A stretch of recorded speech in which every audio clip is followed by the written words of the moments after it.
Hello, പുതിയൊരു വീഡിയോയിലേക്ക് എല്ലാവർക്കും സ്വാഗതം. ഇന്ന് നമുക്ക് ഗോതമ്പ് പുട്ട് ഉണ്ടാക്കിയാലോ. നല്ല സോഫ്റ്റ് ഗോതമ്പ് പുട്ട് എങ്ങനെ ഉണ്ടാക്കുന്നതെന്ന് നമുക്ക് കാണാം.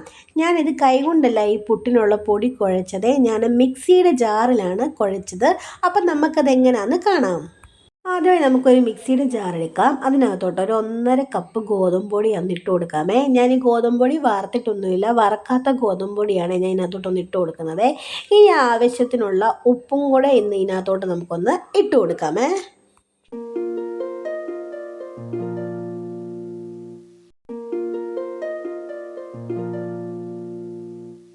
ഇനി നമുക്ക് ഇതിനകത്തോട്ട് അല്പം ചോറൊന്ന് ഇട്ട് കൊടുക്കാമേ. ഞാനിവിടെ ഒരു തവി ചോറ് ഇതിനകത്തോട്ടൊന്ന് ഇട്ട് കൊടുക്കുന്നുണ്ട്.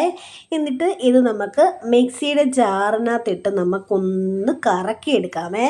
സാധാരണ നമ്മൾ പുട്ട് കുഴയ്ക്കുമ്പം വെള്ളം നനച്ച് കൊടുത്താണ് കുഴച്ചെടുക്കുന്നത്. പക്ഷേ ഇതിന് വെള്ളത്തിൻ്റെ ആവശ്യമേ ഇല്ല. നമുക്കിനി ഒന്ന് മിക്സി വെച്ചൊന്ന് കറക്കിയെടുക്കാമേ. ഇപ്പം ദാണ്ട് മിക്സി ജാറിലിട്ടൊന്ന് കറക്കി എടുത്തിട്ടുണ്ട്.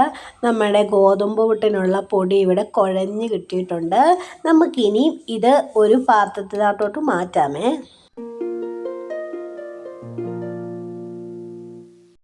ദാണ്ട് ഞാൻ ഈ പൊടി ഒരു പാത്രത്തിനകത്തോട്ട് മാറ്റിയിട്ടുണ്ട്.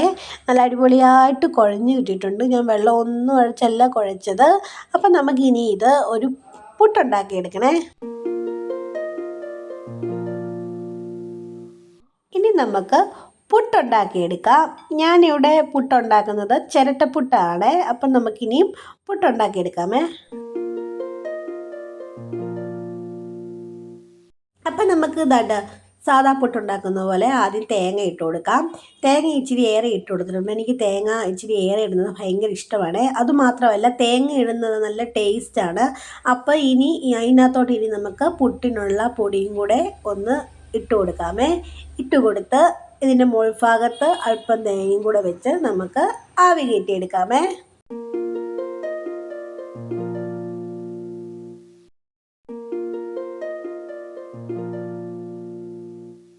ഇനി നമുക്ക് ആവി വരുന്നിടം വരെ വെയിറ്റ് ചെയ്യാമേ. അപ്പം ദാണ്ട് പുട്ടിന് ആവി വന്നിട്ടുണ്ട്. നമുക്കിനി പുട്ടൊന്ന് എടുത്ത് നോക്കാമേ. നമ്മുടെ പുട്ട് ഇവിടെ റെഡി ആയിട്ടുണ്ട്. ഞാൻ ഇതൊരു പ്ലേറ്റിനകത്തോട്ട് ഒന്ന് ഇട്ട് കൊടുക്കാവാണേ. നമ്മുടെ സോഫ്റ്റ് ഗോതമ്പ് പുട്ട് ഇവിടെ റെഡി ആയിട്ടുണ്ട്. അതിൻ്റെ കൂടെ 2 പഴം കൂടെ ഞാൻ വെച്ചിട്ടുണ്ട് കഴിക്കാനേ. അപ്പം ഇങ്ങനെ നിങ്ങൾ ഇനിയും ഗോതമ്പ് പുട്ട് ഒന്ന് ട്രൈ ചെയ്ത് നോക്കാൻ മറക്കല്ലേ. അപ്പോൾ എൻ്റെ വീഡിയോ ഇഷ്ടപ്പെട്ടെന്ന് ഞാൻ വിചാരിക്കുന്നു. അപ്പോൾ ലൈക്ക് ചെയ്യുക, ഷെയർ ചെയ്യുക, സബ്സ്ക്രൈബ് ചെയ്യുക. അപ്പോൾ ടാറ്റാ, ബൈ ബൈ.